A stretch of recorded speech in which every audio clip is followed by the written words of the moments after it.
they have the green light and they can do whatever they want. Where that is very rare to get drafted and be able to control the whole system. Right. Was CC making decisions like? Yeah. With it, yeah. As she No should. way.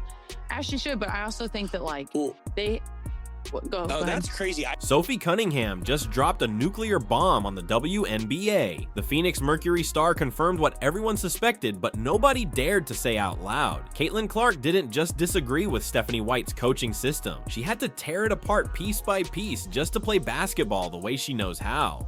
This wasn't some rookie learning curve or growing pains. This was a generational talent going to war with a coach who brought the completely wrong playbook to the wrong team. Cunningham spilled everything during a recent interview, and the details are absolutely wild, but here's where it gets interesting. Clark specifically chose Iowa because of their read and react offense. She wanted the ball in her hands. So this is what I want to show y'all.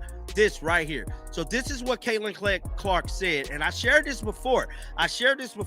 This is what Caitlin Clark said when joining That's the reason why I came here, and that's what she preached to me in the recruiting process. You know, you're going to have the ball in your hands a lot, and I think a lot of my final schools kind of had that same look, but I think the read and react offense that we run was super important for myself. You know, you're making basketball reads. It's not a set. You're not being told what to do every single time you come down the floor. You're just playing the game you love. You're flowing freely. You're playing off your teammates, and that was super, super important for myself. And I think also the past success of what they've done, like it was proven that it was very successful. They've proven that they're a great offensive team. So that really appealed to me.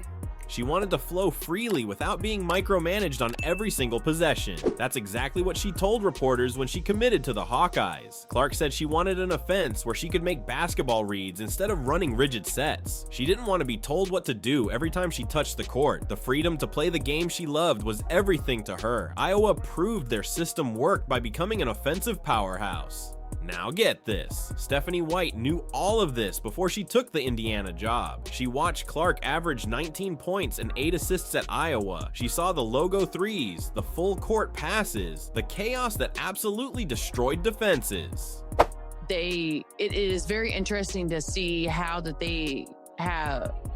It is interesting to see how they've grown to be teammates because both of them need the ball in their hands. Okay, yes, they both need the ball in their hands, but the difference is Kelsey Mitchell don't pass the ball once it's in her hands. Caitlin Clark does pass the ball.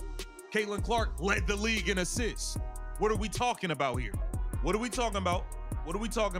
I get it. Sophie is trying to make everybody, she's trying to give this story while making everyone look good as well. White had a front row seat to watch Clark's style dominate college basketball. So what did White do when she arrived in Indiana? She installed the exact opposite system, the Connecticut half-court offense. Structured, controlled, methodical, everything that went against Clark's natural instincts and proven success. The plot thickens even more. Cunningham revealed that Clark had to forcefully dismantle White's approach. This wasn't a collaborative effort between player and coach. This wasn't building something together. This was a power struggle where one side had to completely surrender. Think about how insane this situation really is. The #1 draft pick, the player who sold out every single arena, the reason Indiana's franchise value doubled overnight. She had to fight her own coach just to play basketball her way. I think this is when they played Atlanta. Look, watch this. So this is Caitlin frustrated. Caitlin is very frustrated. Now, in this same sequence of this clip, you can see Caitlin. Let me pause this. So that is Caitlin yelling at Stephanie. White brought a system from Connecticut that produced runner-up finishes, not championships, runner-ups. She tried to force the most dynamic player in women's basketball into a box that had already proven it couldn't win titles. And here's the kicker, Clark had the green light from day one. She was supposed to control the whole system according to Cunningham. That's extremely rare for any drafted player, especially a rookie, but instead of embracing that reality, White fought against it. Kelsey. Now, before she gets into the Kelsey Mitchell part, Stephanie White, you knew you were coming to the Indiana Fever. You should already know the system Caitlin wants to play. Why did she have to make changes to your system to play her game? And we also know that this did not go over so smoothly because we saw Stephanie White taking shots at her on TV. We saw the back and forth argument when Caitlin Clark was going off on her in the tunnel during the Atlanta Dream game when they were going into the tunnel for halftime.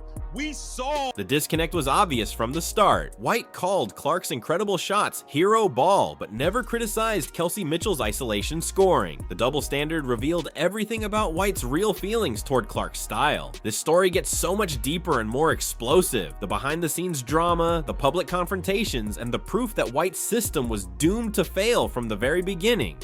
Let's dive deeper into this mess. The system clash between Clark and White wasn't just about basketball philosophy. It was about completely different approaches to winning games. Clark thrived in Iowa's chaos, while White worshipped Connecticut's rigid structure. Clark explained her decision to join Iowa in crystal clear terms. She wanted the ball in her hands constantly. The read and react offense was perfect because players made their own decisions based on what they saw. Runner up, didn't make it, damn near came close, but you didn't come close enough. Ain't that what happened in Connecticut with this same damn offense she was running? Wait. No predetermined sets, no micromanagement, just pure basketball instincts. The Iowa system proved itself by creating one of the most explosive offenses in college basketball history. Clark averaged over 8 assists per game because the system allowed her to find teammates in rhythm. The pace was breakneck. Defenses couldn't prepare for the unpredictability. But wait, it gets worse. White arrived in Indiana with Connecticut's half-court system already mapped out. She didn't consult Clark about what worked best. She didn't ask about preferences or strengths. White just installed her old system and expected Clark to adapt. The Connecticut offense was built around methodical scoring and controlled possessions. Everything had to flow through predetermined read. Let me see. Because those types of athletes, they get to come into an organization, they have the green light and they can do whatever they want. Where that is very rare to get drafted and be able to control the whole system. Right. Was CC making decisions like Yeah. with it? Yeah. As she No should. way. As she should, but I also think that they go Oh, ahead. that's crazy. I didn't realize that.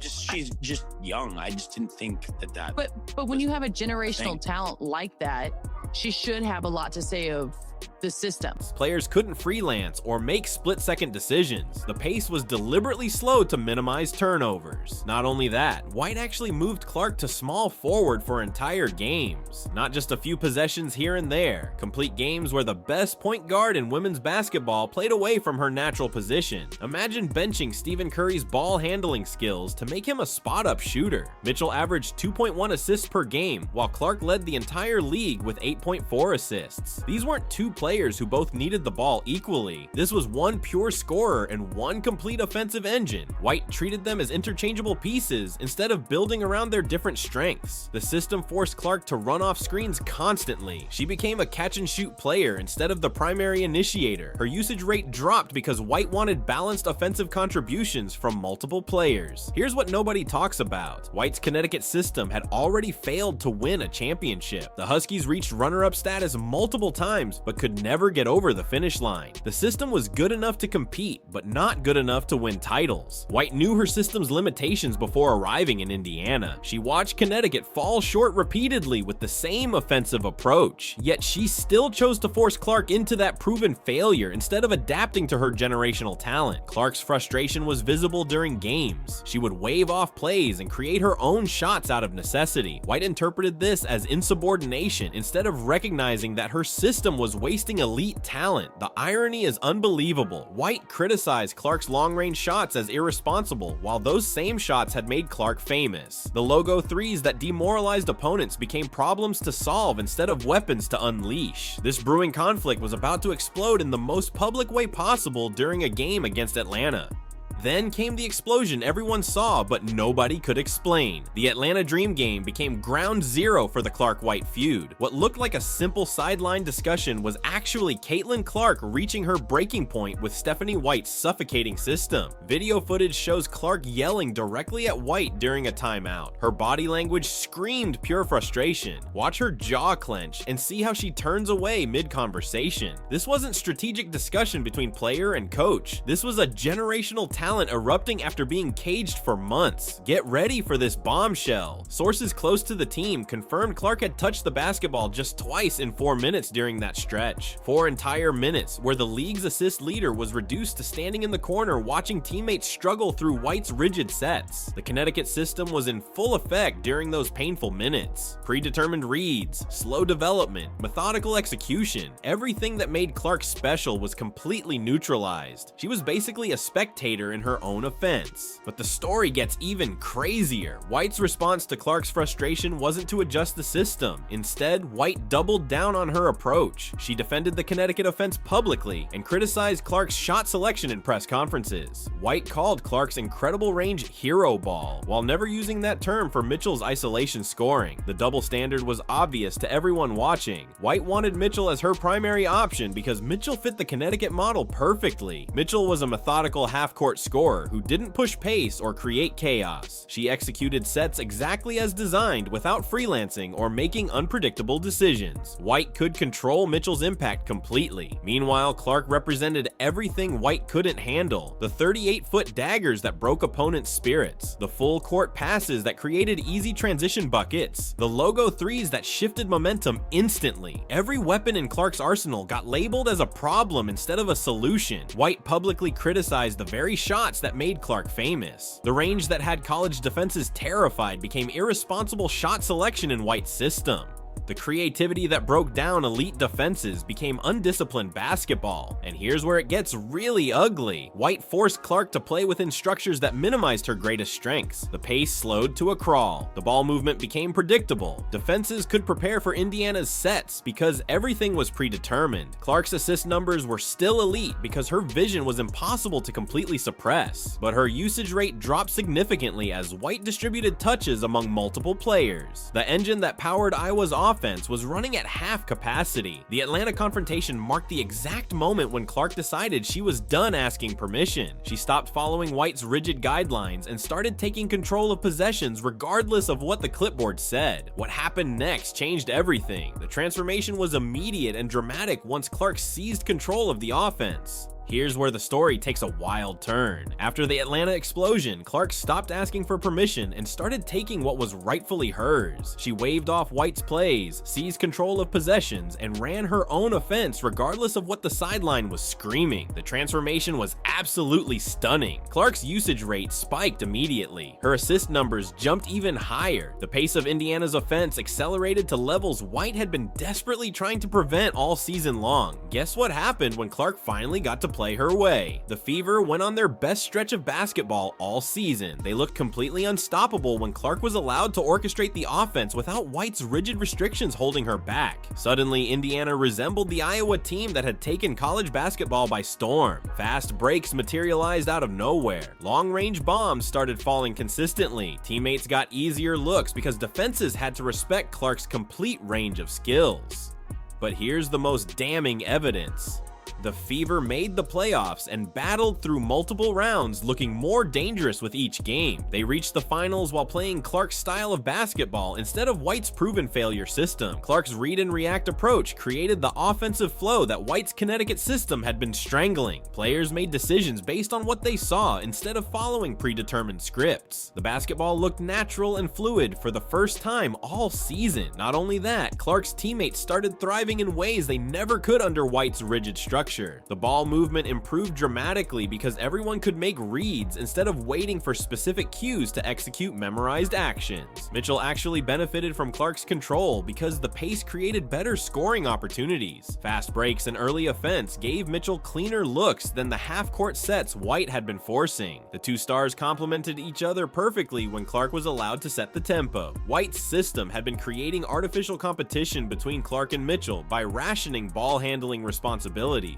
Clark's approach established a clear hierarchy where both players could maximize their strengths without stepping on each other. Then disaster struck at the worst possible moment. Clark suffered an injury and couldn't return for the championship series. Indiana was forced to revert back to White's Connecticut system without their offensive engine to override the limitations. The results were predictable and heartbreaking. Runner-up again, the exact same outcome White had produced multiple times at Connecticut. Good enough to compete, but not good enough to win the ultimate prize. The timeline reveals everything. Clark forces system changes after Atlanta. The Fever surge to their best basketball. They make an incredible playoff run. Clark gets injured. The system reverts to White's approach. They lose the championship. White finally got the title run she wanted. Clarkless basketball with her system executed exactly as designed. The result was identical to her Connecticut failures. Second place with no championship to show for all that rigid structure and control. This pattern wasn't coincidence. It was mathematical proof that White's system had a championship ceiling that no amount of talent could break through. Now we reach the uncomfortable truth nobody wants to discuss. Was Clark's injury the only reason Indiana fell short of a championship, or did White's system revert back to its natural state of competitive mediocrity the moment Clark couldn't override the limitations? The evidence is absolutely devastating for White's coaching reputation. Connecticut runner-ups with her system, Indiana runner-ups with the same exact approach. The pattern isn't bad luck or unfortunate timing. It's proof that this offensive philosophy has a championship ceiling. Let's break down why White's system fails in crucial moments. The half-court offense becomes predictable during playoff pressure when every possession matters. Elite defenses can prepare for predetermined sets and eliminate Indiana's scoring options systematically. The pace is too slow against championship-level teams who can execute in transition and create easy buckets. White's methodical approach gives opponents time to set their defense and take away driving lanes that her system depends on completely. But the biggest problem is talent utilization. White's system makes generational players fit predetermined roles instead of building everything around their unique abilities. Clark was treated as an interchangeable piece rather than the offensive centerpiece who should touch the ball on every possession. Championship teams throughout history have clear hierarchies. The 2016 Warriors knew Stephen Curry was their system. The 2020 Lakers built everything around LeBron James controlling possessions. Great coaches maximize their best players' impact instead of limiting it for artificial balance. White wanted multiple playmakers and distributed offensive responsibilities among several players. This approach sounds great in theory, but crumbles under championship pressure when you need your best player dominating crucial possessions. The front office now faces a critical decision. Do they build around Clark's read and react chaos that produced their best basketball, or do they stick with White's structured approach that has failed twice to deliver championships? Clark has already proven she'll fight for her system when necessary. She forced changes mid-season and delivered immediate results. The question is whether White can swallow her pride and adapt to Clark's style permanently. Here's what makes this situation absolutely explosive. Clark doesn't need to prove anything else. She led the league in assists while playing in a system designed to limit her impact. Imagine her numbers in an offense actually built around her strengths. The league is watching this power struggle closely because it represents a fundamental question about coaching philosophy. Do you force elite talent into your system, or do you create systems that maximize elite talent? White's track record suggests she cannot adapt two different programs, two identical results. The definition of insanity is repeating the same approach while expecting different outcomes. Meanwhile, Clark represents the future of women's basketball: dynamic, unpredictable, capable of changing games with individual brilliance. The sport needs stars who can create magic moments that casual fans remember forever. Indiana can waste their generational talent by forcing her into a proven failure system, or they can embrace the chaos that makes Clark special and finally break through to championship glory. The choice will define this franchise's future. If you're enjoying this content and want to see more behind the scenes drama from the WNBA, smash that subscribe button and let me know in the comments what other stories you want covered next.